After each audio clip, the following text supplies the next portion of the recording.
शिवा, बहुत आवाज आ रही है यार। अभी अभी तो बंद है सब। अभी भी है क्या कुछ साउंड बैकग्राउंड में? अब अच्छा है। कुछ किया नहीं मैंने बदलाव।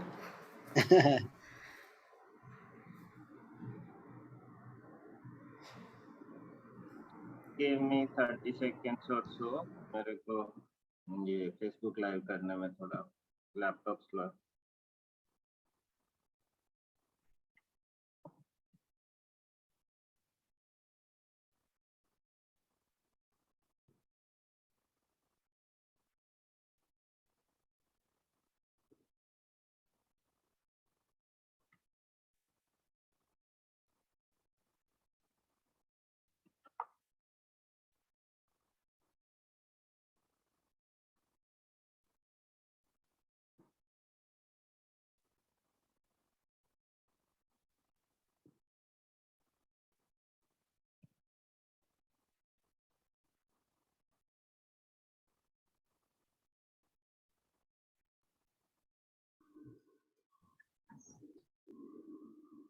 जय भीम जिंदाबाद। सतरंगी सलाम सभी को और आप सबका स्वागत है एनएपीएम के आज के युवा संवाद सत्र में। सबसे पहले तो माफ़ी, आज का सत्र थोड़ा सा डिले हुआ टेक्निकल ग्लिचेस की वजह से। बातचीत शुरू करते हुए जैसा कि मेरा नाम शिवा है बाय द वे, और युवा संवाद एक श्रृंखला है जिसमें हम हर हफ्ते कुछ साल भर देश भर के युवाओं को साथ लाते हैं और तमाम समस्याओं पर, दुविधाओं पर और जो मुद्दे हैं भारत में चलते आ रहे हैं, कुछ नए मुद्दे, उन पर हम उनके द्वारा सुनने की कोशिश करते हैं, उन्हीं लोगों से जो ज़मीनी तौर पर उन मुद्दों से जुड़े हुए हैं। और इसी कड़ी में आज हम बात करेंगे अग्निपथ योजना के बारे में और इसके साथ जुड़े हुए जो इस वक्त जो पूरा आंदोलन चल रहा है, एक तीव्र गति से आंदोलन हमने बढ़ता देखा पिछले एक हफ्ते में। तो उस आंदोलन के पीछे की हकीकत क्या है, और जैसा कि हर तरह के मूवमेंट में, हर आंदोलन में हम देखते हैं, मीडिया की वही भूमिका हम इस बार भी देख रहे हैं, जहाँ पे मीडिया एक कॉन्स्पिरेसी तलाशने की कोशिश करती है कि इसके पीछे कौन लोग हैं, कौन सी टूल किट है इसके पीछे, और जो मुद्दे हैं वाकई उससे कहीं ना कहीं दिमाग भटकाने की कोशिश करती है, दृष्टि में आने नहीं देना चाहती है कि क्यों इतना सारा युवा इस वक्त अचानक से सड़कों पर उतर आया है और संघर्ष कर रहा है इस योजना के खिलाफ। तो अगर बहुत ही मोटे मोटे तौर पे अग्निपथ योजना के बारे में बताएं तो 14 जहाँ तक मेरा ख्याल है 14 जून को सरकार ने ये घोषणा की कि आगे से, आज से आने वाले समय में सेना के तीनों नेवी, आर्मी और एयरफोर्स में जो भर्तियां होंगी वो अग्निपथ योजना के माध्यम से होंगी। और इस योजना के अंतर्गत 17.5 से 21 साल के युवाओं को 4 साल के लिए भर्ती किया जाएगा, जिसमें पहले 6 महीने उनको ट्रेनिंग दी जाएगी और उसके बाद 4 साल के बाद अधिकतम 25% जो युवा हैं उनको सेना में रखा जाएगा, बाकी को कहीं ना कहीं उनके हाल पर छोड़ दिया जाएगा। और यही एक बड़ा मुद्दा है जिसको लेकर युवा इस वक्त सड़कों पर उतरे हुए हैं। इस योजना के बारे में और इसको लेकर इतना आक्रोश क्यों है, इसके बारे में और इसके क्या मायने हैं, ना सिर्फ उन युवाओं के लिए जो सेना में भर्ती की चाहत रखते हैं, बल्कि एक लार्जर हमारी समाज के लिए, हमारे देश के लिए, चाहे वो रक्षा का मामला हो, चाहे वो आंतरिक सुरक्षा का मामला हो, उन सब के लिए इस योजना के क्या मायने हैं, इन सभी मुद्दों को हम समझने की कोशिश करेंगे।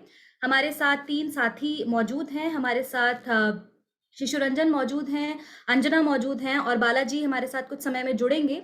हम तीनों से जानेंगे इस समस्या के बारे में, इस मुद्दे के बारे में। उससे पहले मैं रिक्वेस्ट करूंगी आशीष से कि वो एक वीडियो हमारे सामने चलाएं, जिससे हमें थोड़ा सा एक परिवेश मिल जाए कि इस वक्त देश में हो क्या रहा है।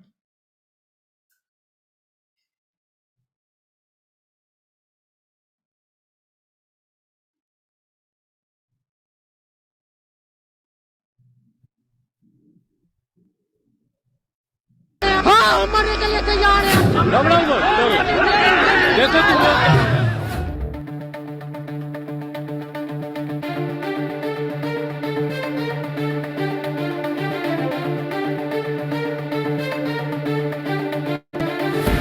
sure you thought it's from the Agniveer protest. No, it isn't. This happened 6 months back in Patna and Allahabad and was against the new procedure in railway recruitment. But the same story. Trains were burned, government properties ransacked.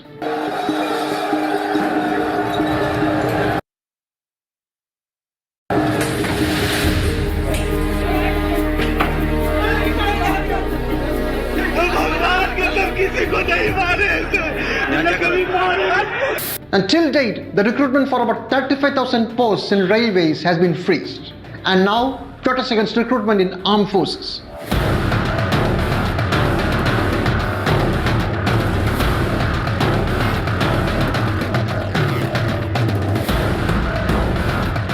Sorry, again wrong visuals. That was from the protests alleging corruption in the recruitment of 69,000 school teachers in Uttar Pradesh. Happened in 2019, then again last year. And similar incidents are getting repeated across the country for some time.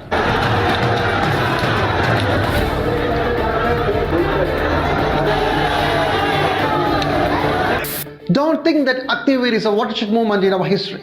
The youth of the country are in the streets for quite some time, demanding jobs, always up in arms at the slightest provocation. But India was not listening, or not listening enough, and now we witness unprecedented violence.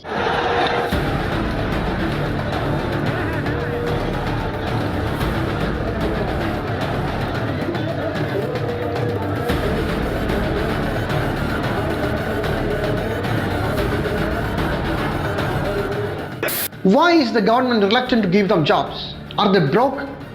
Welcome to the money train. Before we go further, please like and subscribe our channel.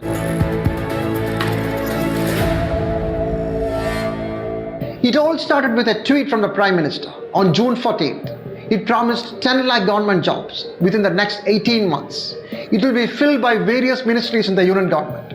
The same day, the Agnipath program was announced, and almost immediately, the youth were in the streets. What followed was the repetition of January.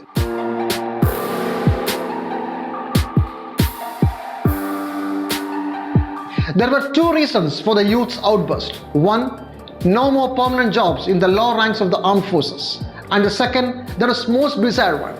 Those who had cleared physical fitness tests and waiting for written exams were shown the exit. The entire process was cancelled.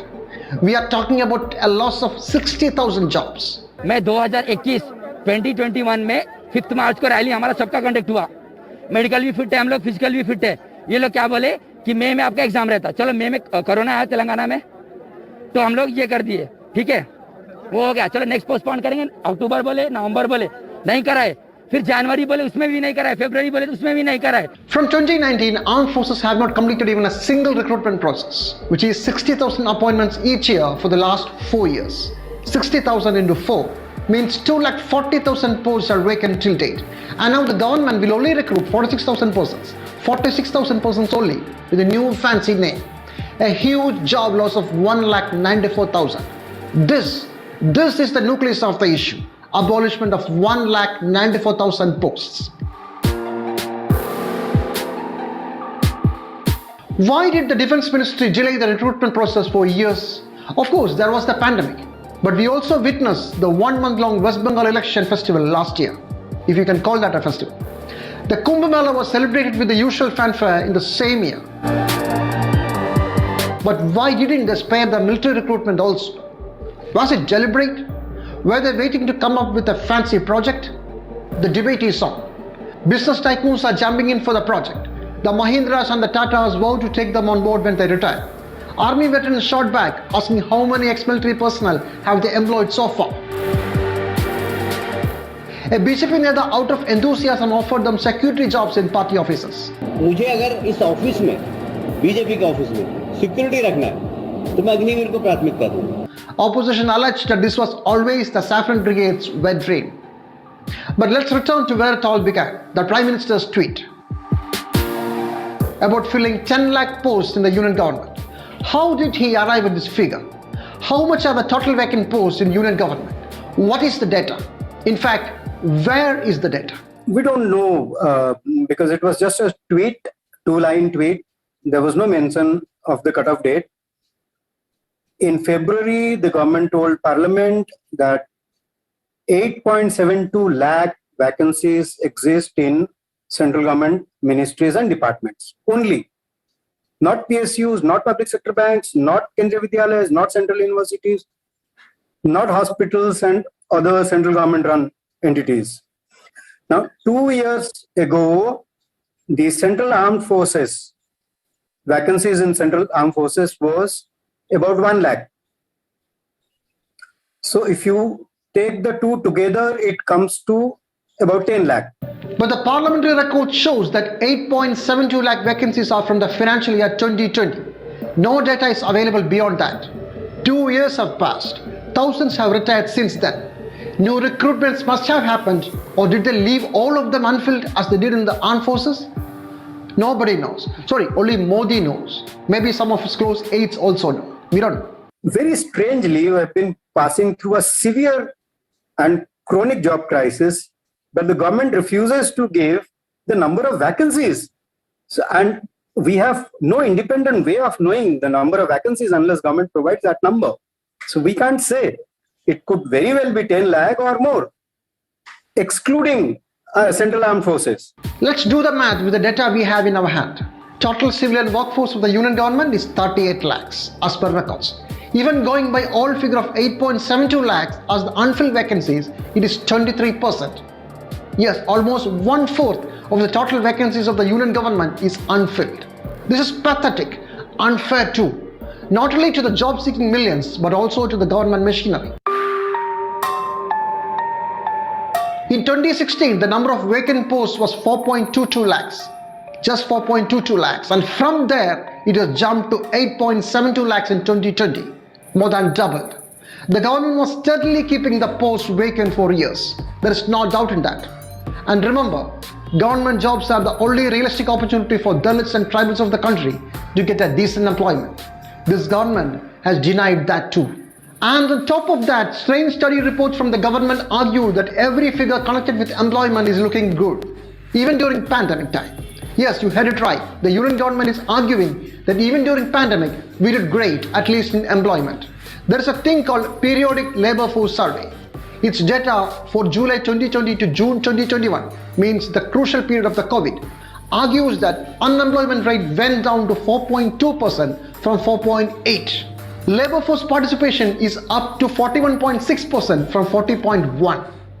Worker to the population ratio, again up to 39.8% from 38.2%. It means more people are joining the workforce, more people are getting the jobs, and the unemployed people, the number of unemployed has fallen. Now, these are entirely contradictory to what we have seen during the pandemic in 2020 and 2021. And there are any number of studies which says we have lost millions of jobs. Government itself accepted 2.3 million jobs were lost. It did not say how many were permanently lost, but Azim Premji says in 2020 we lost 15 million jobs permanently.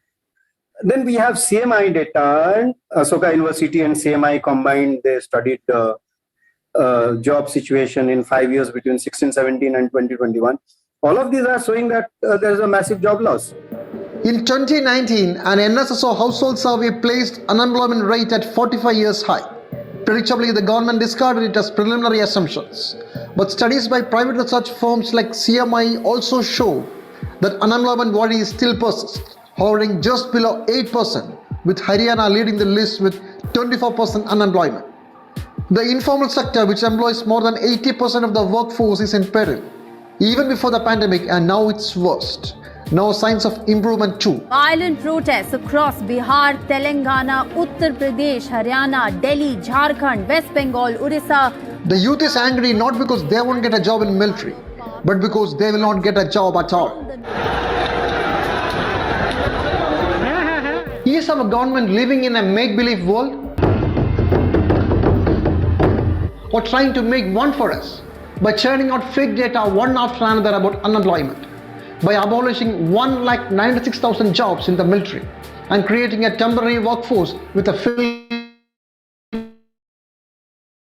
name, by hanging in suspension recruitment of 35,000 youths in railways, keeping all the data on government employment secret. Remember, the NDA started with setting goals to solve the unemployment crisis.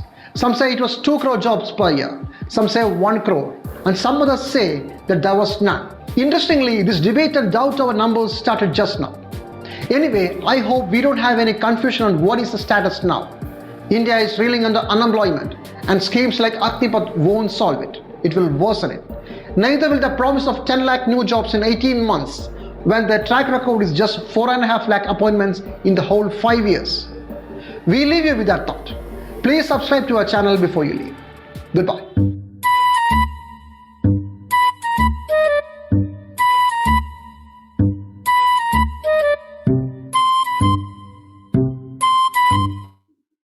Thank you, Ashish. I think it has given a very good broader context in English also for our English speaking audiences.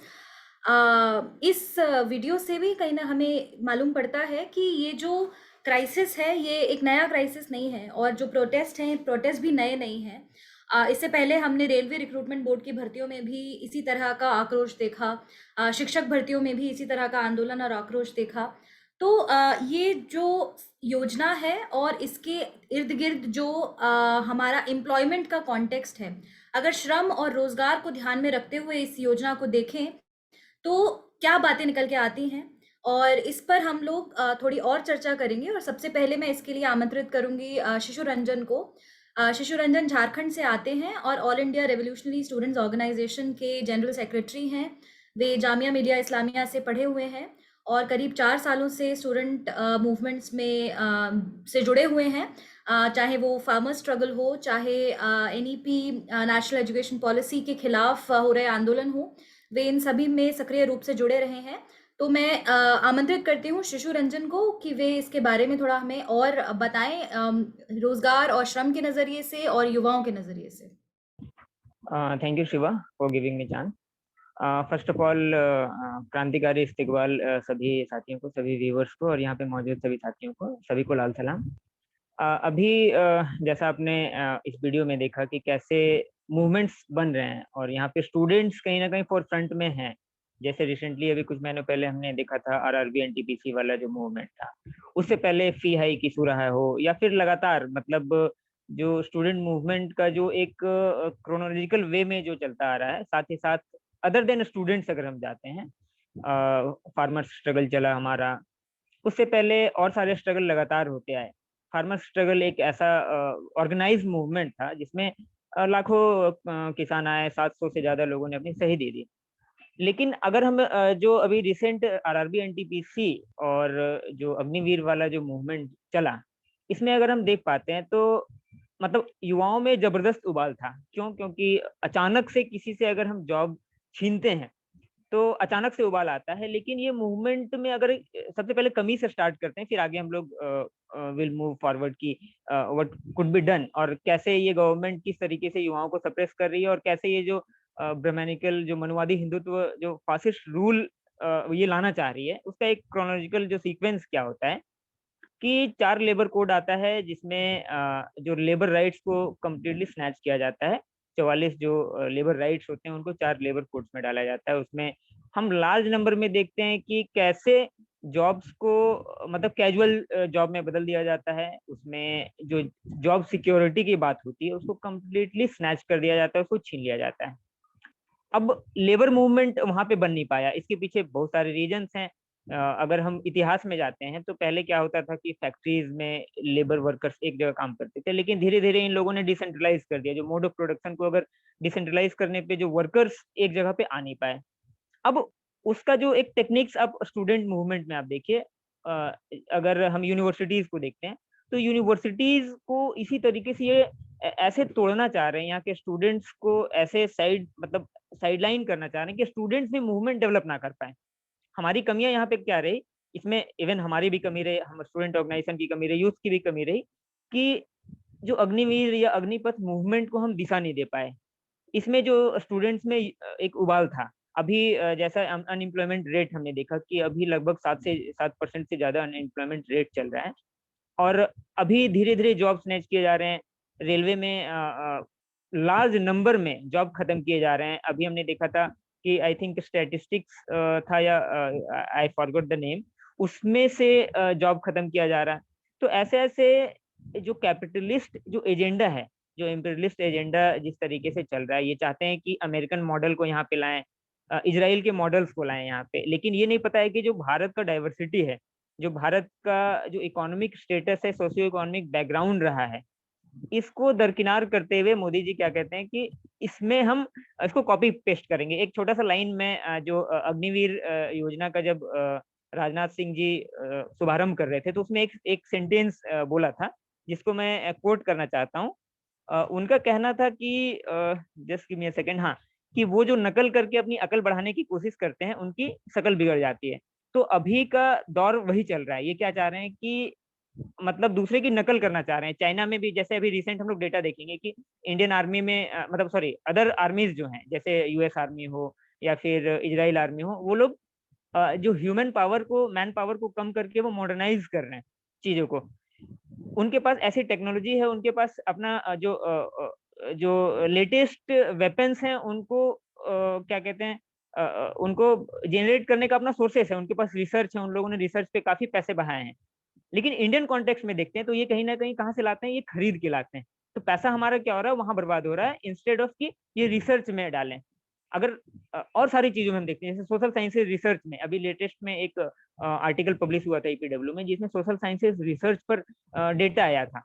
तो इनको दरकिनार करते हुए क्या चाह रहे हैं कि वहां के एजेंडा को वो डायरेक्टली यहाँ पे लागू करे, और कहीं ना कहीं उनका जो एक जो बड़े इंपीरियलिस्ट कंट्रीज के ये दलाल बन के बैठे हुए हैं, तो वो एजेंडा चल रहा है। और इसमें आप देखिएगा कि जो कैपिटलिस्ट लोग हैं, जिनका मतलब इस कोविड में अचानक से मतलब एक एक्सपोनेंशियल इंक्रीमेंट हुआ उनके इनकम में, जहाँ पे लाखों करोड़ों जो वर्कर्स हैं उनका सैलरी डाउन हुआ, और कुछ गिने चुने जो मोदी जी के जो दोस्त रहे, अडानी अंबानी या फिर और आनंद महिंद्रा, अभी जिन लोगों ने अभी अपनी बात बोली है कि आप उनको, जो बच्चों को, जो 21-23 साल के क्या होते हैं, बच्चे ही होते हैं एक, अगर देखा जाए मतलब इन कॉन्टेक्स्ट की, नए नए एक नया युवा खून होता है, नया उबाल होता है। उस समय में बच्चे क्या होते हैं कि अपने हर एनर्जी को वो लगाने के लिए काबिल होता है, और उस समय उन्हें रिटायर कर दिया जाएगा, और उन्हें कौन लेकर जाएगा, कॉर्पोरेट्स में लिया जाएगा। इट मीन्स क्या लगता है कि यहाँ पे कॉर्पोरेट्स को सर्व करने के लिए ये इंडियन आर्मी का इस्तेमाल किया जाएगा। हमारे जो हमारा जो गवर्नमेंट का सेटिंग है, जो गवर्नमेंट का एक बड़ा सा रिसोर्सेस है, उस सिस्टम को वो इस्तेमाल करेंगे किसको सर्व करने के लिए, अपने कॉर्पोरेट दोस्तों के लिए। और उसको अगर फर्दर हम आगे इंक्रीज करते हैं, तो जब फासिस्ट रिजीम का, जैसे जो पुराने फासिस्ट रिजीम को हम देखते हैं, तो मिलिट्री को ये काफी मतलब कोर वैल्यूज में रखते हैं कि मिलिट्री जो है वो कंप्लीटली मतलब मिलिट्री ही देश का सर्वे सर्वा हो सकता है, जिसमें अल्ट्रा नेशनलिज्म कूट कूट कर भरा जाए, और जो उनके इंटरेस्ट को, जो फासिस्ट इंटरेस्ट है, उनको वो पूरा करेंगे।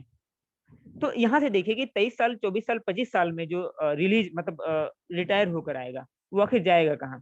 कहीं ना कहीं ये जो हिंदुत्व पॉलिटिक्स, जो हिंदुत्व रिजीम के ही तो हो सकता है कि उनके गुंडे वो बनकर आएंगे। अभी हम देखते हैं कि जैसे जो आरएसएस के स्कूल्स चल रहे हैं, या फिर उनके अभी कर्नाटक में हमने देखा कि वो ट्रेनिंग दे रहे हैं, आर्म्स ट्रेनिंग दे रहे हैं, यंग जो 17-18 साल के बच्चों को वो ट्रेनिंग दे रहे हैं।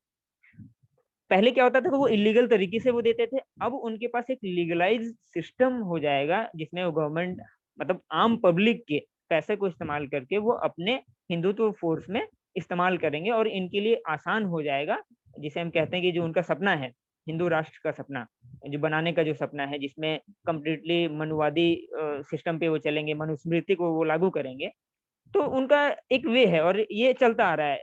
हमने देखा जैसे प्रीवियस जो अभी राष्ट्रपति चुनाव भी एक उसी का हिस्सा है, जिसमें हम देखते हैं कि दलित, पिछले राष्ट्रपति कौन थे, दलित थे, अभी कौन है तो ट्राइबल, एक ट्राइबल सेक्शन को जो किसी धर्म में नहीं आता, उनको अपनी ओर खींचने का एक तरीका है। तो वो लगातार वो उस जो हिंदुत्व पॉलिटिक्स का एक ये कड़ी है, और इसमें जो युवाओं का उबाल है वो बहुत जेन्युइन है। हाँ, जो हिंसा है उसको हम अगेन यहाँ पे हम कह सकते हैं कि जो ऑपरेसर होता है वो हिंसा को हमेशा जनरेट करता है, ऑपरेसर, ऑपरेस्ड उसको रिटेलिएट करता है।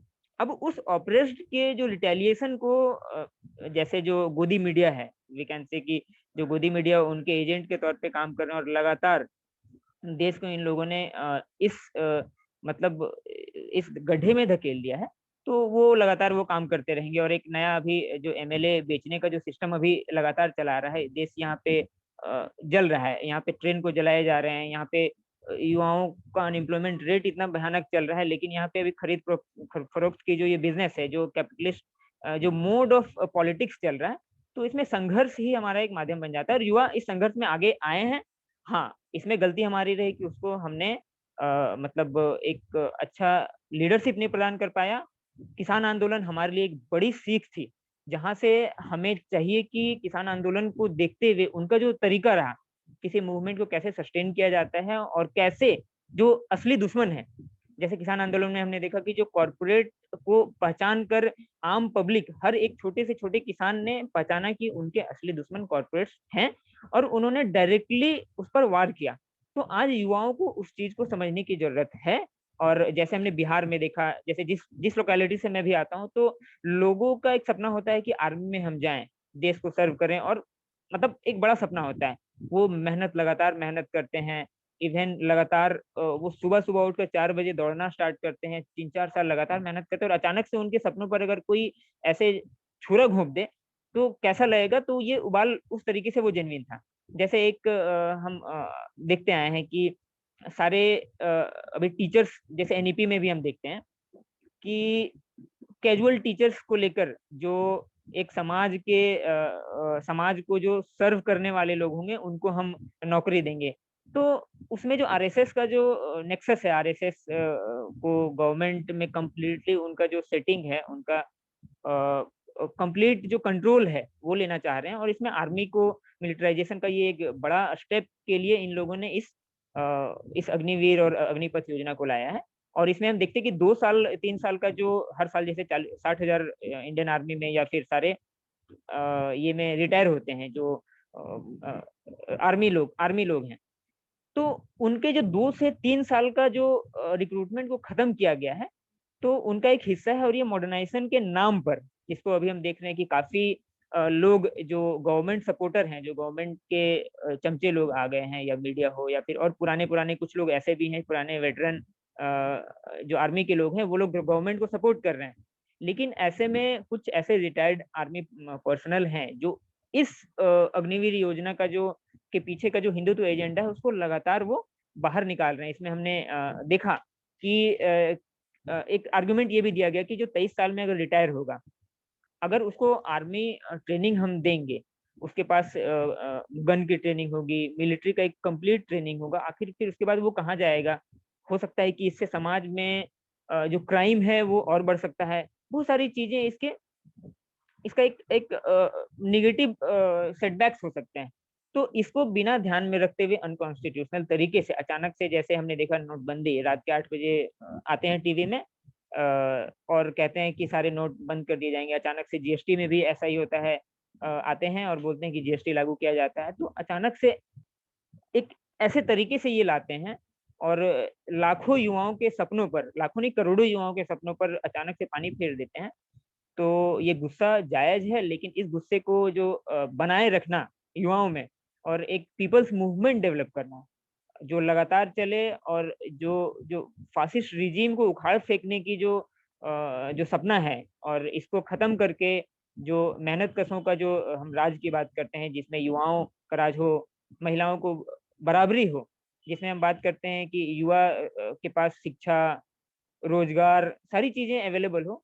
तो इसके लिए इस फासिस्ट रिजीम को पहले खत्म करना पड़ेगा। और साथ ही साथ इस फासिस्ट रिजीम को जो सपोर्ट करते हैं और इस फासिस्ट रिजीम को कहीं ना कहीं डायरेक्टली इनडायरेक्टली तौर पर सपोर्ट करते हैं, तो उनके खिलाफ भी हमें आवाज उठाना पड़ेगा। इसमें हम इस बात से भी नहीं हिचकेंगे कि जो अपने आप को सोशलिस्ट कहते हैं, जो अपने आप को कम्युनिस्ट कहते हैं, तो उनको भी हमें देखना पड़ेगा कि समाज के दुश्मन के तौर पे कहीं ना कहीं ये फासिस्ट रिजीम को ही मदद कर रहे हैं। और ऐसा हमने कई जगह पर देखा, जो एंटी पीपल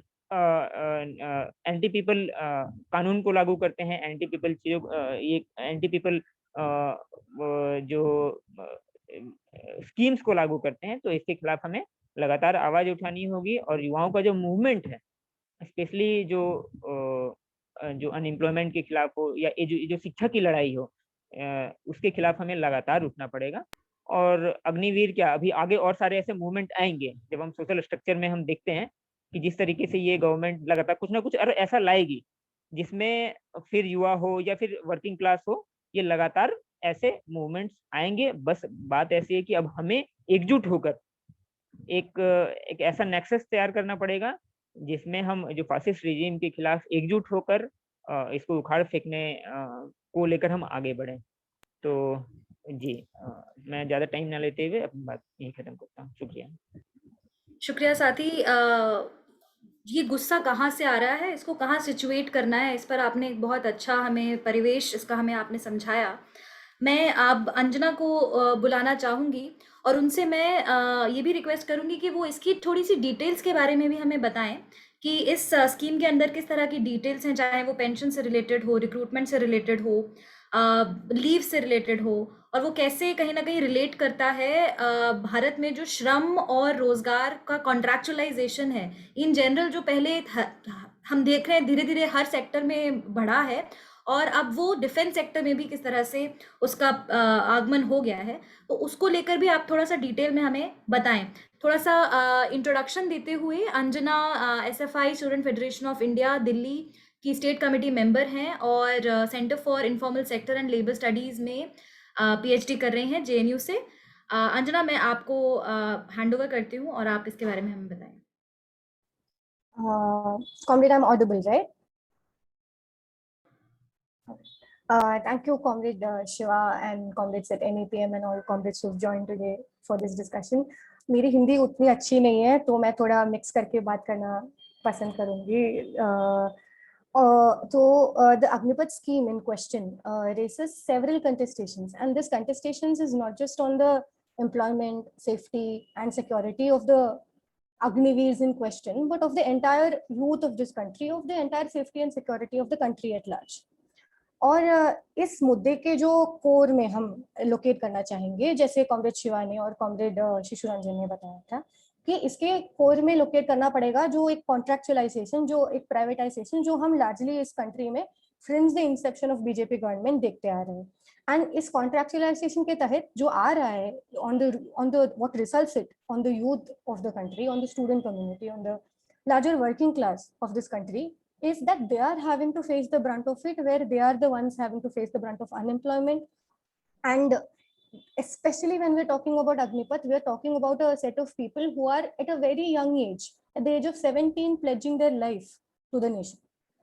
तो जो if you need to see this scheme एक historic माध्यम से, तो जो बीजेपी गवर्नमेंट है जब से वो तख्त पे आए हैं, since their indoctrination into power, they have been shunning the youth, they have been shunning the workers, they have been shunning basically any progressive movement which has come forth and asked them questions, raised questions on their basic rights, ये बोल के कि हमारे जवान सीमा में लड़ रहे हैं, तुम लोग ऐसे बेवजह सवाल क्यों पूछ रहे हो? And they have in fact called themselves as the torch bearers of nationalism, giving badges of nationalism कि तुम सही में nationalist हो. And any person who are raising basic questions on their rights have been called, labeled as anti-nationals and even been jailed. Even student activists, youth activists are still behind bars even today for asking for their basic rights. And in fact, this entire government came into power in 2013. जो ex-servicemen का rally था, उसमें मोदी जाके he gives promise of one rank, one pension in Rewari, Haryana. And since 2015, the one rank and one pension scheme had been in effect, and that applied to almost 25 lakh defense personnel in this country. And in this current financial year, which is this amounts to up to 54% of the defense ka budget. So, एक 54% एक soldier का welfare में जाना या even एक common आदमी का welfare में जाना, ये न्यूलिबरल गवर्नमेंट हो या इनका हिंदुत्व आइडियोलॉजी हो, इन दोनों को हजम नहीं होता. फॉर बिकॉज हम सारे स्टूडेंट एक्टिविस्ट के बारे में भी ये लोग बोलते हैं कि टैक्स पेयर्स का मनी वेस्ट करते हैं. ये सेम लॉजिक ये लोग यहाँ पे भी वेस्ट कर मतलब लागू कर रहे हैं कि जो देश के लिए लड़ रहे हैं, जो jawans of this country who are literally serving their life to this country, उन पे डिफेंस बजट का 54% अप्लाई ना हो कि उनके पेंशन के लिए, उनके बेसिक सोशल सिक्योरिटी के लिए इतना पैसा ना जाए. And it is this burden that has led them to bring out this Agnipath scheme to cut their losses basically. कि 4 साल के बाद आपका कोई रिस्पॉन्सिबिलिटी नहीं बनता 75% of the people you are recruiting in that year.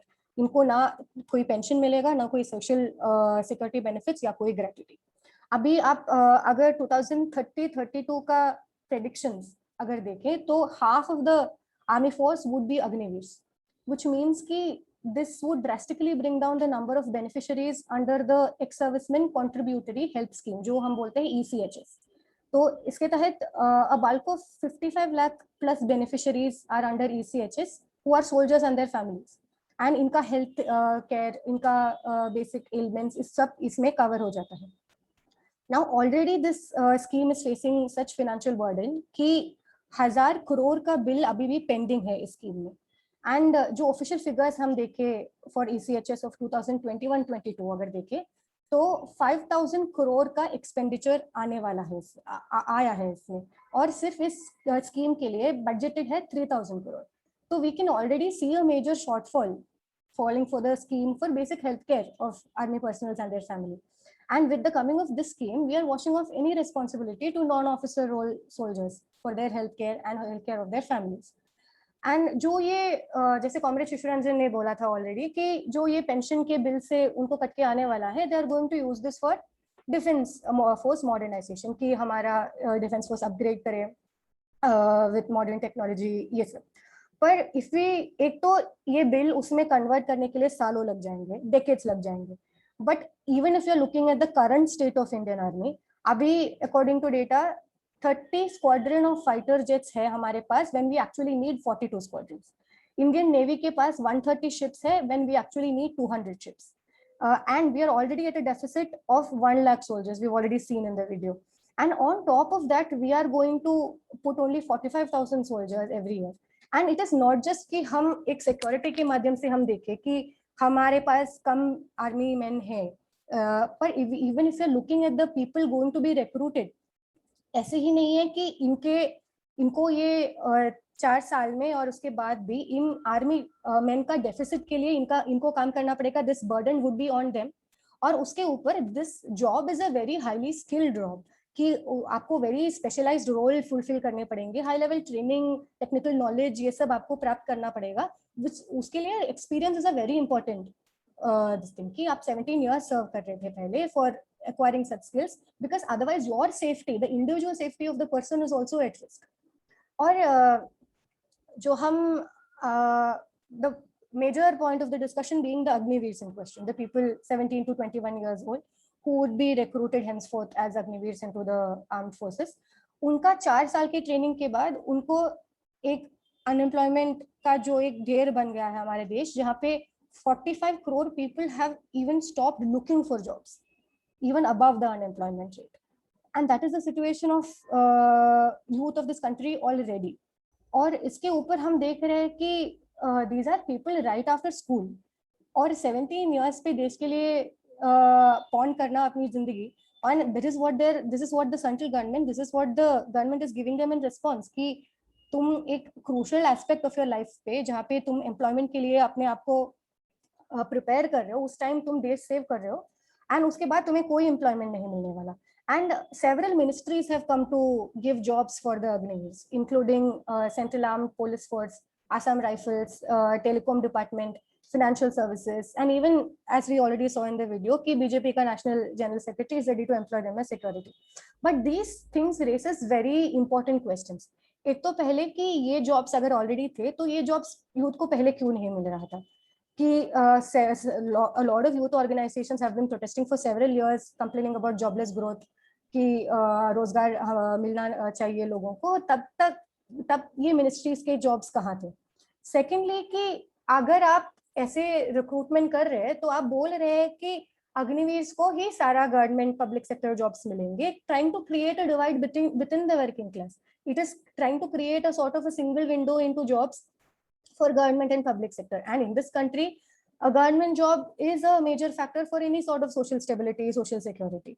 And especially when we are coming to an army job, we understand that the job in army is of dignity, is of valor, is of pride for the army men. But in the situation the youth of this country is in, the job in army is also of a stable employment, कि एक sort of security उनको मिले, उनके family को मिले. And thirdly, जैसे comrade शिशु ने फोकस किया था कि this also adds to their ideology की पॉलिटिक्स ऑफ हेट्रेड जो ये लोग पैदा करना चाहते हैं कि तुम्हें जॉब इसलिए नहीं मिल रहा था क्योंकि तुम्हारे नेबर को जॉब, ना तुम्हारे नेबर ने तुम्हारा जॉब लिया, वो चाहे वो तुम्हें जॉब नहीं मिल रहा है क्योंकि मुस्लिम ने तुम्हारा जॉब लिया या दलित ने तुम्हारा जॉब लिया, लाइक लड़की ने तुम्हारा जॉब लिया। ये जो कॉन्सेप्ट वो लोग पैदा करना चाह रहे हैं, that is exactly what they are doing with this scheme also. They are trying to raise this politics of hatred, thinking that they will get March soldiers for their idea of Hindutva, their ideology and politics of hate. But the unrest across the country has already proven them wrong. Ki the youth of this country recognizes their rights and recognizes their basic demands. Further, कि हम समझते हैं कि ये जो capitalist system हम बोल रहे हैं, इसके लिए अनएम्प्लॉयमेंट एक इफेक्ट ही नहीं कि capitalist mode of working, mode of production से अनएम्प्लॉयमेंट आता है, पर it is also a necessity for the system to continue that way कि अनएम्प्लॉयड रहे आदमी, रिजर्व आर्मी ऑफ लेबर जो हम बोले वो सक्षम रहे, तभी इनका सिस्टम चलता रहेगा। तो उसके माध्यम में when we looked at the several multinational corporations which have come to aid for this Agnipath scheme, who have rushed to the aid of the central government कि हम इनको occupy, we'll employ them. In fact, they have used the word कि opportunity to recruit such trained and capable young men. तो this raises questions कि the 17 years से जो train होके आ रहे हैं, क्या ये लोग आपके लिए young trained capable men नहीं थे? और अगर आपका MNCs इतने साल से उनको एम्प्लॉय क्यों नहीं कर रहे थे? So all these raises the simple thing कि the central government is working in nexus with the crony capitalists जो हम समझते हैं, और इसका प्राइस ये है कि हमारे देश के जवानों का life and security and country का security is what we are putting in question. And जो मार्च 6, 2013 में डिफेंस मिनिस्टर AK एंटनी का एक explanation था कि 368 defense personnel had committed suicide during the period of 2010 to 2012. अभी इसका इसमें करीबन 310 soldiers Indian Army से alone थे। Now, while we need to factor in the harsh situations psychologically, physically that they go through, if we are also going to push them into the unemployed pool after 4 years of this rigorous training, this rigorous exercise, then it is practically institutional murder of the Jawans in question that the central government is extending upon them. And further, to conclude, if we see this entire scheme is practically selling off the country's safety and compromising the life of the youth, and at the cost of what? कि ये सब जाएगा कहाँ? ये सब जाएगा in the name of defense force modernization to the corporates. And the unrest which have come across the country, across the in different states against this scheme, what these people don't realize is that all these attempts, be it different privatizations of coal, say railway sector ka, MEP say, all of these things, they've been trying to divide the working class, divide the youth ki tumhe job milega, tumhe nahi milega. But what they don't realize is ki the young soldier in the borders is raised by farmers who till your land. They are the same people who are leading marches in your factories for basic minimum pay, basic rights. And they're the same people who are forced into menial labor because your caste system prevents them from achieving any social or economic mobility. And it is the same set of people unitedly who would be defeating this scheme also at the same time. Thank you, Sati, for that comprehensive account of the scheme and the issues that it brings with it. हमारे साथ साई बालाजी भी जुड़ गए हैं to give an introduction to Sai Balaji. Balaji all India students association के national president हैं और JNU students union के प्रेसिडेंट भी रहे हैं 2018 से 2019 के बीच में, और PhD में JNU से PhD की पढ़ाई कर रहे हैं और स्टूडेंट यूथ मूवमेंट से लगातार जुड़े रहे हैं। बालाजी, मैं आपसे अंजना की बात से एक जो महत्वपूर्ण एक जो बात निकल के आती है वो ये कॉर्पोरेट और सरकार का नेक्सस है कि ये जो स्कीम है ये कहीं ना कहीं किस तरह से कॉर्पोरेट फेवर्स को और जो न्यू लिबरल ईथोस जिसके साथ अब देश आगे बढ़ रहा है उसको किस तरह से कहीं ना कहीं खाद पानी देती है। तो इस बात को आगे ले जाते हुए आप इस पे और कुछ बताना चाहें, और कंसिडरिंग किस तरह से बहुत सारे कैपिटलिस्ट खुल के सामने आए हैं कि हम उन लोगों को रिक्रूटमेंट देंगे जो अग्निपथ स्कीम से निकल के आएंगे, जो अग्निवीर स्कीम से निकलेंगे। तो ये कॉर्पोरेट नेक्सस क्या है सरकार के साथ में, इस पर भी आप थोड़ी सी और बात करें तो अच्छा रहेगा। Balaji, over to you. Thank you. मेरी आवाज आ रही है ना आपको? होप मेरी आवाज आ रही है। सॉरी, थोड़ा लेट से मैं जुड़ा हूँ। अग्निवीर योजना को समझने से पहले कुछ चीजें हमें बारीकी से समझने का जरूरत है। खासकर जिस तरीके से जब से 2014 से मोदी सरकार आया है, एक तरीके का जो भी पॉलिसी, पब्लिक पॉलिसी बना है, वो कॉर्पोरेट इंडिया को फेवर करने के लिए बना है, एंड स्पेशली रोजगार के सेक्टर। जब से मोदी सरकार आया, first thing that they have done कि जितने खाली पद पड़े हुए थे उनको भरा नहीं, उल्टा जितने खाली पद पड़े हुए थे, खासकर रेलवेज और बाकी संस्थानों में, उनमें से 50% पदों को खत्म कर दिया है। और दूसरा, जो खाली पद पड़े हैं उन सारे पोस्टों को प्राइवेटाइज करने के लिए एक टेंडरिंग प्रोसेस या एक पॉलिसी बनाया है, जिसमें बोला गया कि आत्मनिर्भर भारत। और यही तरीका कि अगर नौकरी पड़ा हुआ है खाली तो उसको भरेंगे नहीं, अगर बहुत दिनों से पोस्ट खाली पड़ा हुआ है तो उस वेकेंट पोस्ट को खत्म करेंगे, अगर ज्यादा प्रेशर बनेगा तो उस पब्लिक एंटरप्राइज को हम लोग बेच देंगे। सेल इंडिया पॉलिसी, उस तरीके से हम लोग आगे बढ़ेंगे। अब इसी लार्जर नेक्सस में, क्योंकि जब तक सरकार के पास नौकरी होगा तभी नौकरी दे पाएगा, अगर सरकार के पास नौकरी रहेगा ही नहीं तो रोजगार कैसे देगा। एक तरीके का पूरे कॉन्ट्रैक्ट इंडिया का पॉलिसी को आगे बढ़ाया है, और उसी फ्रेमवर्क में आपको अग्निवीर के पॉलिसी को देखना पड़ेगा, अग्निपथ के पॉलिसी को देखना पड़ेगा, जहां पे साफ तौर पे वो कह रहा है कि हम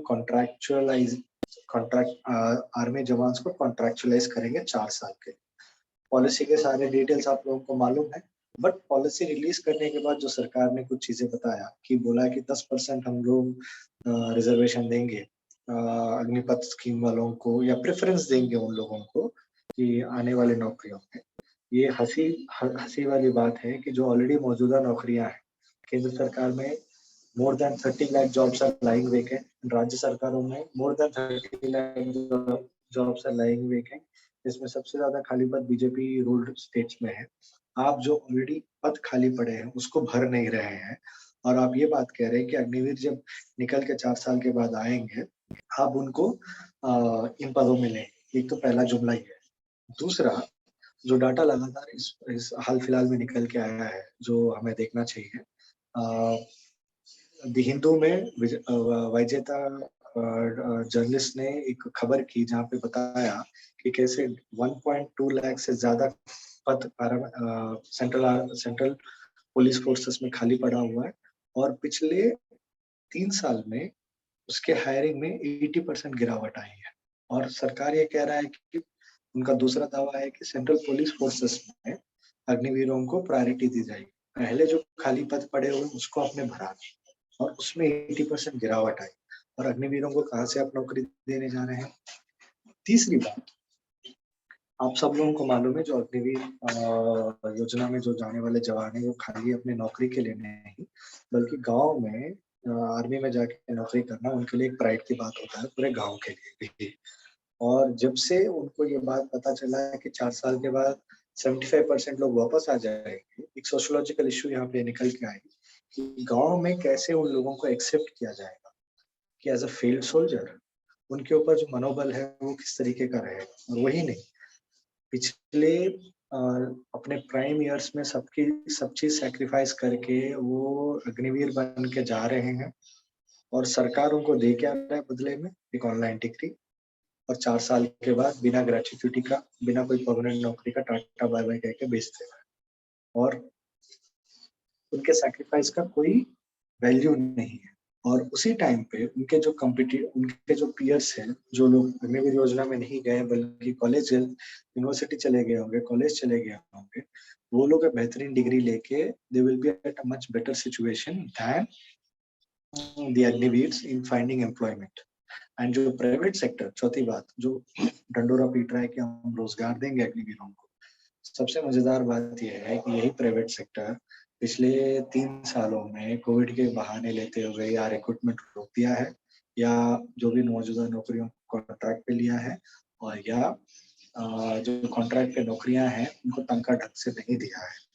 सबसे ज्यादा गिरावट जो रोजगार पैदा करने में और हायरिंग में है वो आपकी कॉर्पोरेट इंडिया की तरफ से है, एंड ऑफ कोर्स जो गवर्नमेंट इंस्टीट्यूशन है, जो गवर्नमेंट बॉडीज है उनके हायरिंग में भी है, और वो कॉर्पोरेट इंडिया कह रहा है कि हम अग्निवीरों को देंगे।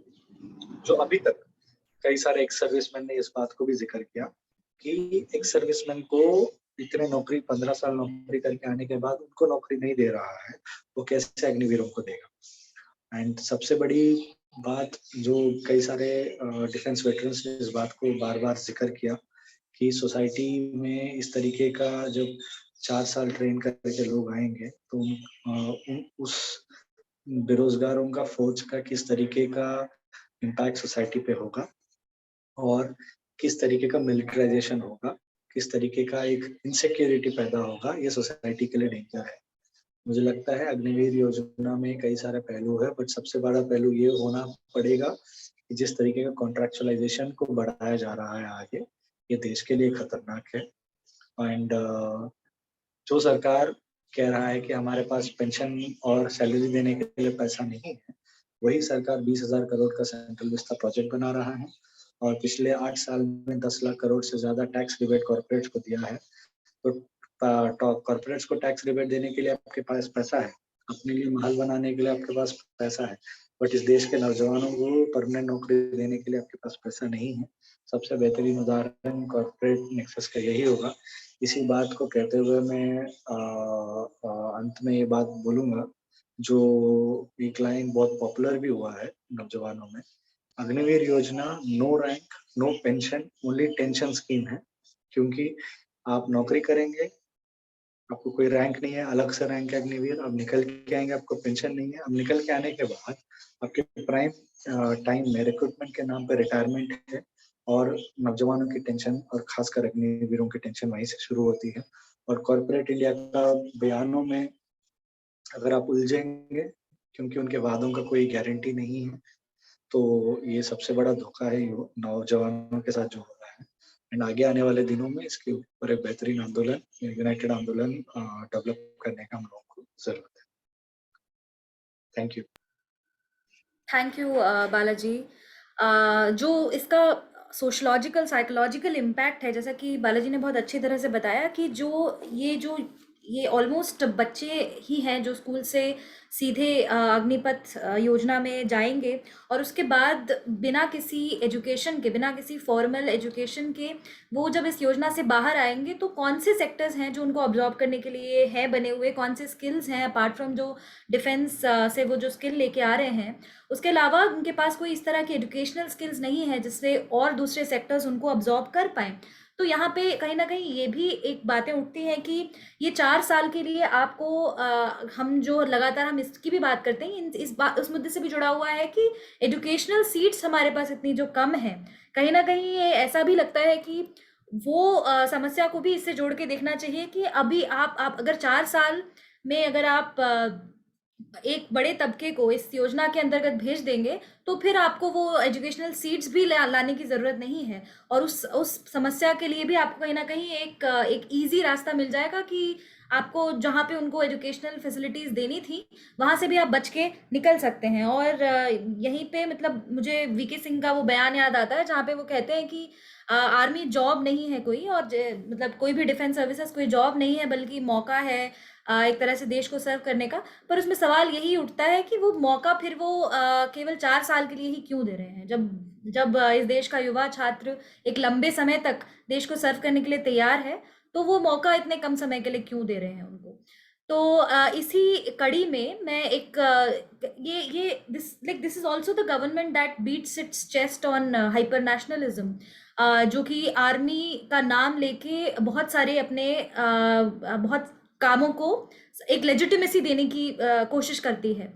तो वहाँ पे जब आर्मी जैसे एक इंस्टीट्यूशन के अराउंड इस तरह के प्रोटेस्ट होते हैं तो क्या आपको लगता है इससे कहीं ना कहीं एक पॉसिबिलिटी है of the students and the youth coming together with the larger other struggles against the fascist रजीम?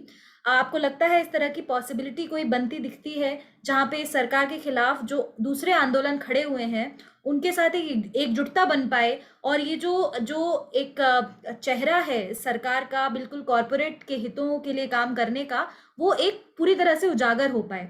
इस पर अगर आप में से कोई भी बात करना चाहें, शिशु रंजन, अंजना, कोई भी बात करना चाहें। Please Okay, yes, should I? Okay. Please comrade. So basically if we go, मतलब थोड़ा सा हम 5-6 साल अगर पीछे जाते हैं तो हम क्या देखते हैं कि मतलब कॉरपोरेट और जो हिंदू नेशनलिस्ट जो नेक्सस का जो एक बड़ा कॉम्बिनेशन है, जिसको हम कह सकते हैं कि कॉकटेल जो बन रहा है, तो ये काफी मतलब जो ब्राह्मणिकल फोर्सेस हैं, जो मनुवादी फोर्सेस हैं, और आरएसएस के लिए ये सबसे बड़ा एक ऐसा टॉनिक है जिसको लेकर ये आगे बढ़ रही है। इसको हम ऐसे देखते हैं, इसको हम आइसोलेशन में नहीं देखते हैं। इकोनॉमी और इन चीजों को अगर आइसोलेशन में देखेंगे तो हम थोड़ा शायद दूर हट सकते हैं जो रियल मुद्दा है। जैसे रफाल जेट डील को हम देखते हैं, उसमें कैसे मतलब पैसे जो डील होता है वो 526 करोड़ एक टाइम पे होता है, फिर एनडीए गवर्नमेंट आती है, वो 1670 करोड़ पर जेट को लेकर ये बात करते हैं। पैसा का वो कंसेंसस साइड हो गया।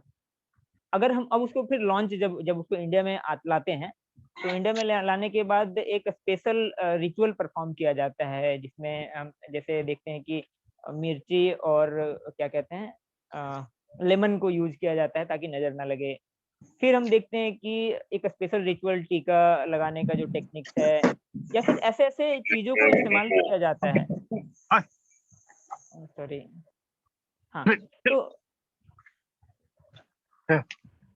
सॉरी म्यूट कर लीजिए। बाकी साथी अपने आप को अनम्यूट कर लेंगे तो अच्छा रहेगा प्लीज। तो उसमें हम देखते हैं कि वो लगातार मतलब कुछ रिचुअल्स परफॉर्म करते हैं, और जो कम्प्लीटली किसी एक रिलीजन मतलब हिंदू रिलीजन से वो कम्प्लीटली कनेक्टेड होता है, और उसको जो आम हिंदू है वो काफी टॉलरेंट है, लेकिन जो हिंदुत्व आइडियोलॉजी जब आता है तो वो काफी खतरनाक हो जाता है। और ये लगातार ऐसा चलने में आया, जिसको अगर हम थोड़ा सा लगातार हम 2-3 ऐसे घटनाओं को देखते हैं, जैसे राजनाथ सिंह शास्त्र पूजा करता है, मतलब वो आर्मी के से मिलने जाता है, और उसके बाद वो अमरनाथ केव में वहां पे जाता है, साथ साथ आर्मी के बहुत सीनियर ऑफिसर्स को वो लेकर वहां जाता है, तो वो हाथ जोड़े खड़े रहते हैं। फिर हम आगे देखते हैं कि मतलब ऐसे ऐसे प्रोसेसेस देखने को मिला, ऐसे बहुत सारे आर्टिकल इस पे भी लिखे गए कि कैसे सेक्युलर इंडियन आर्मी में कैसे ये जो हिंदुत्व कैसे एंट्री कर रहा है। उसमें हम देखते हैं कि हनुमान मंदिर को बनाने के लिए स्टेट फंडिंग कर रही है। कुछ ऐसे भी केस देखने को मिले कि हैंडबुक अगर आर्मी को प्रोवाइड कराया जा रहा है, तो कुछ स्पेसिफिकली जो हिंदू रिलीजियस लीडर हैं उनका कोट्स यूज किया जाता है, उनको कोट किया जाता है। बाबा रामदेव जैसे मतलब देश के ऐसे लोगों को वहां पे योगा सिखाने के लिए भेजा जाता है, और स्पेसिफिक एक कैटेगरी के लोगों को से जोड़ा जाता है वहां पे। तो इससे यही पता चलता है कि मतलब आर्मी में ये कैसे कम्प्लीटली ये एंटर कर रहे हैं। इकोनॉमी तो गर्त में है, ये हम आज से नहीं देख रहे हैं, जब से इवन एनडीए जब 2099 मतलब 2004 तक जब वो थी, तो उसमें भी हम देख रहे थे कि उसमें पेंशन स्कीम खत्म करके सब जगह पे कॉन्ट्रेक्चुअलाइजेशन वहां पे बहुत जबरदस्त तरीके से स्टार्ट हो गया था। जो टीचर के फॉर्म में हम देखते हैं कि कैसे टीचर में ये कॉन्ट्रेक्चुअलाइजेशन लाया, पारा टीचर, शिक्षक सहायक, ना जाने क्या क्या ऐसे स्कीम लाए, और गवर्नमेंट स्कूल की स्थिति इस तरीके से खत्म कर दिया गया कि आज देखने की गवर्नमेंट स्कूल को बंद किया जाने लगा। एनईपी अगेन उसी चीज को और आगे बढ़ा रहा है। तो हमें जो आज के युवा हैं उनको इन चीजों को, जो दो इकोनॉमिक नेक्सस है और जो हिंदुत्व नेक्सस है, दोनों को पहचान कर जब तक कि हम अटैक नहीं करेंगे, जब तक हम पहचान कर हम फोर फ्रंट में नहीं आएंगे, तब तक शायद मूवमेंट्स हमारा फेल होगा। हमें कंप्लीटली पॉलिटिकली लैस होकर हमें इस जो आइडियोलॉजिकल जो लड़ाई है हमें लड़ना पड़ेगा। और इससे अगर हम नहीं लड़ेंगे तो हाँ ऑब्वियसली हम फेल होंगे, और इसमें गलती कहीं ना कहीं हमारी रहेगी, क्योंकि हम जनता को उस तरीके से हम पॉलिटिसाइज नहीं कर पा रहे हैं, जनता को हम ऐसे पॉलिटिकल एजुकेशन नहीं दे पा रहे हैं कि ये डायरेक्टली अटैक कर पाए इस जो पॉलिटिकल हिंदुत्व एजेंडा जो चल रहा है। तो हमें इस पर आगे बढ़ना पड़ेगा, और इसको लेकर जितने मूवमेंट्स तैयार करने होंगे, हमें कैंपेन्स चलाने पड़ेंगे, और बहुत सारी चीजें हमें ऐसे लगाने पड़ेंगे।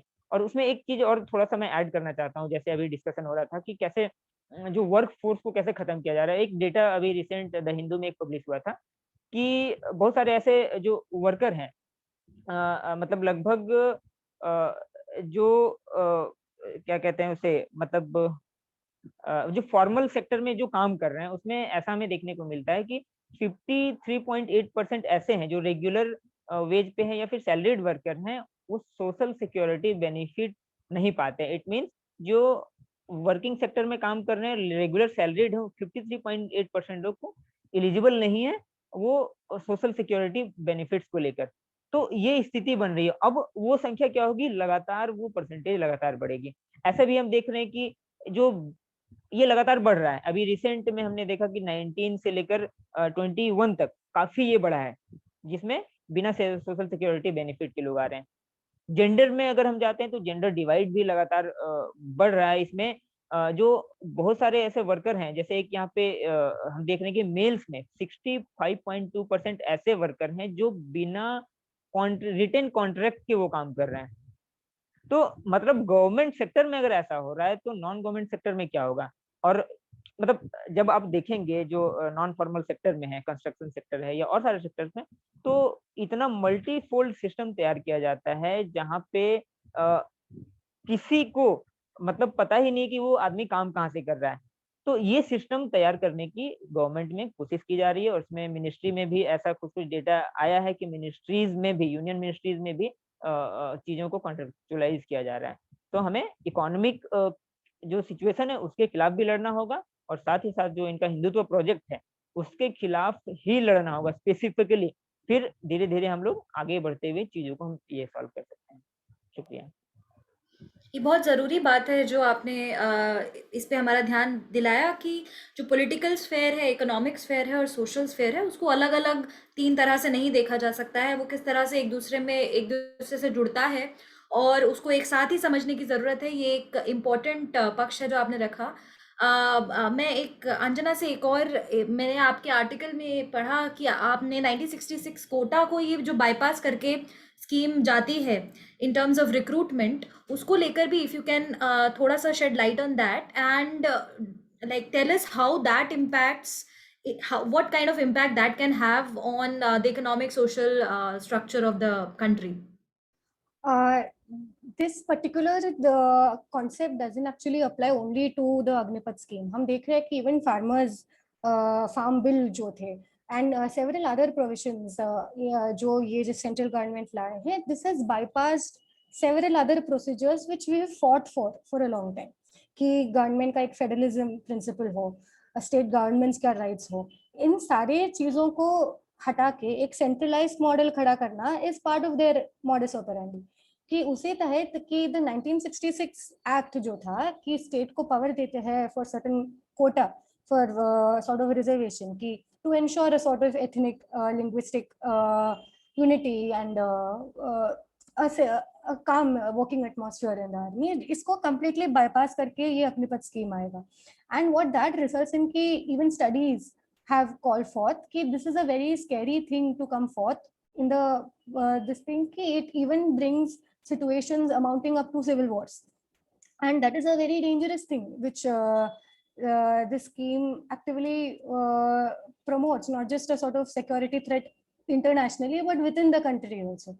क्योंकि even if we are looking at the competition जो हम पहले बात कर रहे थे कि अनएम्प्लॉयमेंट का कंपटीशन जो ये बढ़ा रहे हैं, ये कंपटीशन सिर्फ अनएम्प्लॉयमेंट पूल में नहीं होगा, ये competition within the army में भी होगा कि 4 साल के बाद only 25% will get further service, will be allowed to do further service. एक institution which is built upon camaraderie, which is built upon a centre of blind trust कि तुम काम के लिए जा रहे हो विद द ट्रस्ट कि तुम्हारा साथ जो है वो तुम्हें किसी भी जंग में तुम्हारे साथ देगा. You are trying to put a sense of competition into that sort of a duty, and that is entirely scary. And that is at the same time कि individually how we are affecting soldiers, and in the structures, national structures, the constitutional structures which we fought for so many years. It is not कि किसी ने हमें then दिया है in structures, federalism, ये सारे secularism, these are things which the countrymen have fought for centuries, and it is the centuries of fight is being washed away by the Hindutva stalwarts of Agnipath. And अगर हम देखें कि this applies to every scheme which they have brought forth, चाहे labour rights हो, उसमें bonus act आता है, 8 our work day आता है, ये सारे स्कीम इतने सालों से हम फाइट करके लाए हैं. एंड इवन दो हम बोलते हैं कि a lot of comments have been made कि आर्मी में कास्ट नहीं होता, आर्मी में और सोशल फैक्टर्स में होता. But what we need to understand कि ये जो नॉन ऑफिसर रोल हम बोलते हैं, even though data is not available on the recruitment office, इसमें ज्यादा एम्प्लॉयड आते हैं the people who are the most marginalised sections who need a sort of stable employment, और इस तक से लोग आते हैं for this non officer role jobs. And even though we understand कि आर्मी के अंदर दे डोंट हैव कास्ट पर से, बट जो हम बोलते हैं दिस प्राइवेटाइजेशन या ये कॉन्ट्रैक्चुअलाइजेशन, कैपिटलिस्ट थिंग, जो एक्सिस्टिंग कास्ट रिलेशन है सोसाइटी में, जो एक्सिस्टिंग जेंडर रिलेशन है सोसाइटी में, इसको इसके ऊपर से प्रॉफिट निकालने के तहत लाते हैं. इट इज नॉट कि they are going to destroy these, they'll draw profit from the existing caste relation, from the existing gender relation, from the existing class relations in that country, and that is exactly what this system is also going to do. Right, thank you comrade.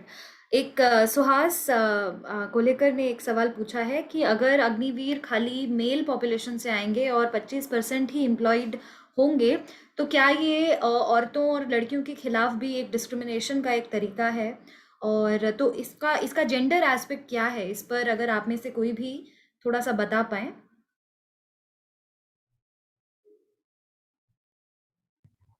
Okay, हाँ, इन gender terms I think इस पर मतलब चर्चा I think नहीं हुई है, और ये होनी भी चाहिए. काफी इंपॉर्टेंट क्वेश्चन है.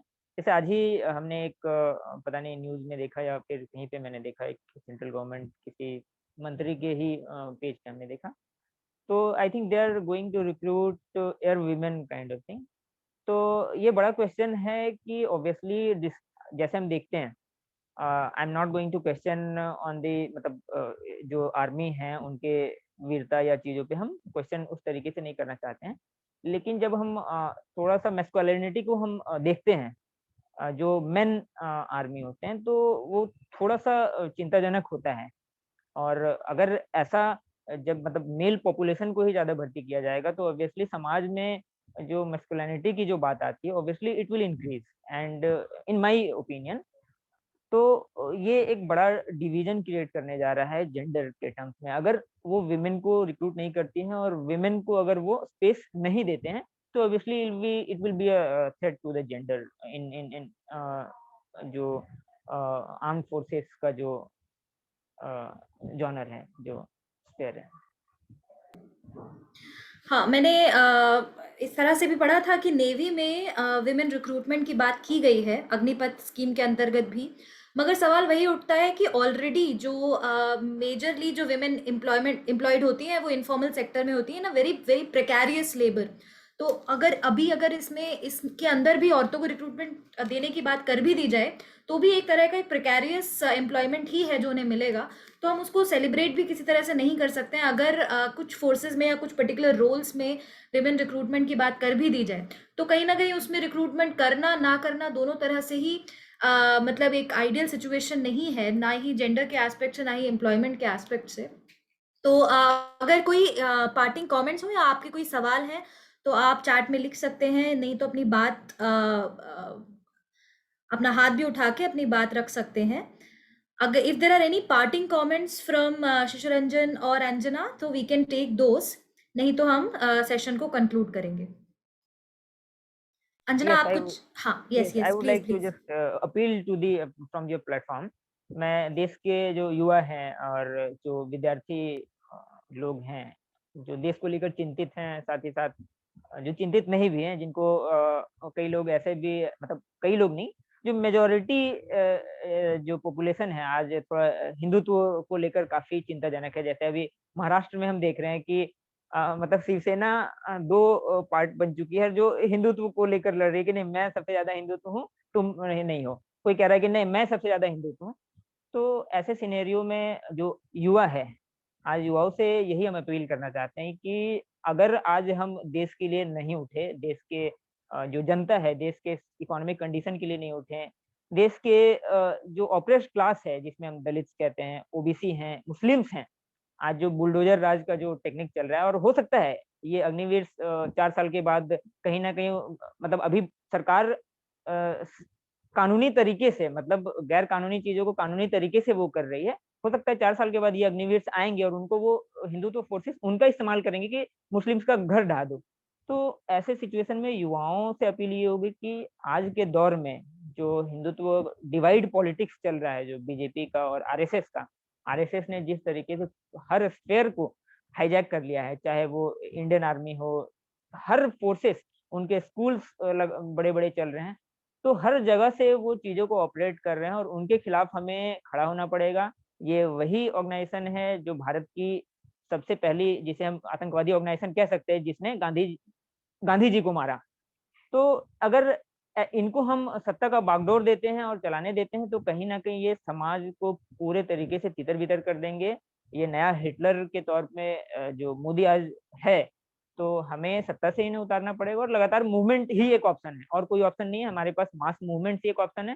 शांतिपूर्ण तरीके से इनके खिलाफ में बड़े-बड़े मूवमेंट करने पड़ेंगे, अदरवाइज़ कोई ऑप्शन नहीं। हिंसा कहीं से कोई रास्ता नहीं हो सकता है, लेकिन लोगों को एकजुट करके ही कुछ किया जा सकता है। इसमें हर सेक्शन, चाहे वो दलित हो, युवा हो, मुस्लिम्स हों, महिला हों, सबको एक साथ एक गठबंधन करके इसके खिलाफ हमें एक युद्ध छेड़नी पड़ेगी। तभी, और भी शांतिपूर्ण तरीके से युद्ध छेड़नी पड़ेगी, तभी हम जाकर देश में एक शांति बहाल कर सकते हैं। अदरवाइज़ ये लगातार ऐसी-ऐसी चीज़ों को लाएँगे, ऐसे-ऐसे चीज़ों, और इन्हें पता है कि युवाओं में जो एनर्जी 4-5 दिन रहता है, फिर 4-5 दिनों के बाद खत्म हो जाता है। क्यों? क्योंकि एनार्किस्ट तरीके से चला जाता है। तो हमें उस पर भी सोचने की ज़रूरत है और इस पर लगातार जो पॉलिटिकल चर्चा है, हमें जैसे एनएपीएम करवा रही है, तो I am very thankful to NAPM, जिन्होंने मौका दिया और लगातार इन चर्चा को आप लोग आयोजित करते हैं। तो लगातार हमें ऐसे चर्चा को आयोजित कराकर युवाओं को जागृत करने का लगातार प्रयास किया जाना चाहिए, ताकि देश में हम सही तरीके से चीज़ों को, मूवमेंट को आगे बढ़ाएँ और जो प्रोग्रेसिव जो हमारा स्टेप है, वो हम ले पाएँ। Thank you. बहुत अच्छी बात कि कंसर्टेड ऑर्गेनाइज्ड अटेम्प्ट की ज़रूरत है हर तबके से इस फांसीवादी और कॉरपोरेटवादी सरकार के खिलाफ। सुहास जी का एक कमेंट है हमारे पास, जो कहते हैं कि जो youth coming from low socio economic groups, so called lower caste, so diverting such groups from education may be looked upon as a unique reservation for higher caste youth. मतलब बहुत ही सटीक तरह से आई थिंक सुहास जी ने इस बात को रखा है, क्योंकि हम समझते हैं कि अगर आप 17 साल के बाद इमीडिएटली आफ्टर स्कूल अगर आप एक ऑप्शन दे रहे हैं to get whatever employment, चाहे उसमें जिस तरह का भी सैलरी है, जिस तरह का भी एम्प्लॉयमेंट है, तो सबसे पहले कौन सा यूथ है जो उसकी तरफ अट्रैक्ट होगा? जो ऑलरेडी जिनके पास एजुकेशन का एक्सेस है, जो जनरेशनल एक्सेस है एजुकेशन पाने का या अलग अलग सेक्टर्स में खुद को डाइवर्ट करने का, वो लोग उन सेक्टर्स में जा सकते हैं। मगर कौन सा यूथ है जो सबसे पहले कहीं ना कहीं इस स्कीम में सॉर्ट ऑफ अट्रैक्ट होगा? तो ये बिल्कुल सही बात है कि again it is a form of reservation, unique kind of reservation where the upper caste youth can still access the kind of jobs and the kind of education that they have over time dominated, and the people from marginalized sections are left to engage in precarious jobs with bad labor right conditions like the Agnipath scheme. तो इस पर कोई भी comment या अपना कोई भी parting comment Anjana आप भी रखना चाहें तो प्लीज गो अहेड, एंड कोई और भी कमेंट अगर कोई साथी देना चाहते हैं, कोई सवाल पूछना चाहते हैं, तो आपके पास 5 मिनट का समय और है। Anjana. I think you've already spoken over exceedingly on that question कि not just with respect to ये scheme की 21 years पे अगर हम बाहर जाए तो किसको जॉब जल्दी मिलेगा, ज़्यादा हम इस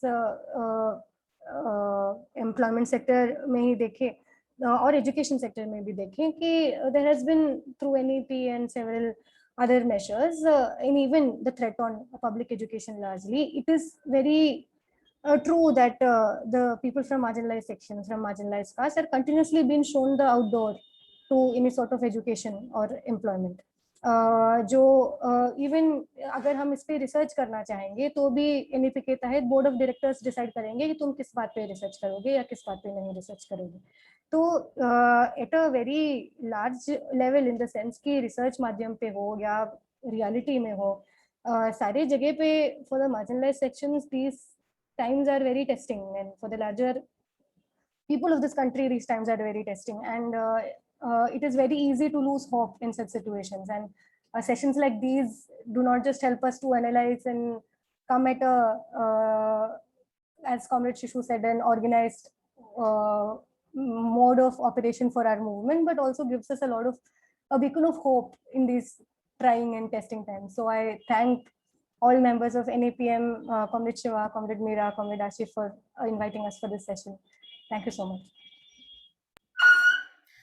थैंक यू अंजना। एक बार फिर से आप सभी हमारे साथ जुड़े हुए लोग जो हैं, चाहे वो फेसबुक लाइव हो या फिर जूम हो, आप सबका बहुत बहुत शुक्रिया, जिंदाबाद आप सभी को। और जैसा कि दोनों ही कॉमरेड अंजना और शिशु रंजन ने बात की कि एक कंसर्टेड ऑर्गेनाइज्ड एफर्ट की ज़रूरत है, और ये जो मुद्दा है ये केवल श्रम और रोज़गार का ही मुद्दा नहीं है। ये एक वाइडर जो राजनीति इस देश में इस वक्त फांसीवादी मनुवादी राजनीति चल रही है, एंटी मुस्लिम राजनीति चल रही है, ये उस सब से जुड़ा हुआ मुद्दा है, और इसको इसी तरह से पहचान के इसी तरह से इस पर काम करने की ज़रूरत है। अभी बहुत सारे स्टूडेंट ऑर्गेनाइजेशंस ऑलरेडी ज़मीन पर हैं, रोड्स पर हैं, और पुलिस ब्रुटैलिटी भी झेल रहे हैं, और लेकिन हम लोग का ये जो एफर्ट है ये बना रहे। और जैसा कि शिशु रंजन ने कहा, सिर्फ एक एनार्किक अटेम्प्ट नहीं बल्कि एक सोचा समझा रणनीति के तहत क्योंकि एक लंबी जर्नी है ये हम लोग का एक के बाद दूसरा मुद्दा आ रहा है, लेकिन जो अंडरलाइंग स्ट्रक्चर है इन सभी मुद्दों का, वो कहीं ना कहीं हम एक सिमिलर सा स्ट्रक्चर दिखता है। तो एक लंबी जर्नी हमें तय करनी है, उसके लिए हमारा साहस और हमारा एंथुजियाज्म बना रहे। इसी होप के साथ we would conclude this session. Once again thank you so much for joining us today, Anjana, Shishuranjan and Balaji, who had to leave a little early because of some commitment. Also, we wholeheartedly condemn the state repression, the violence that the police has been meting out, the state has been meting out on student activists, youth activists, and the general population who is for very, very valid reasons on streets up against the scheme and against the government. On that note, Zindabad, Lal Salam, Satrangi Salam. Thank you for joining. Thank you so much.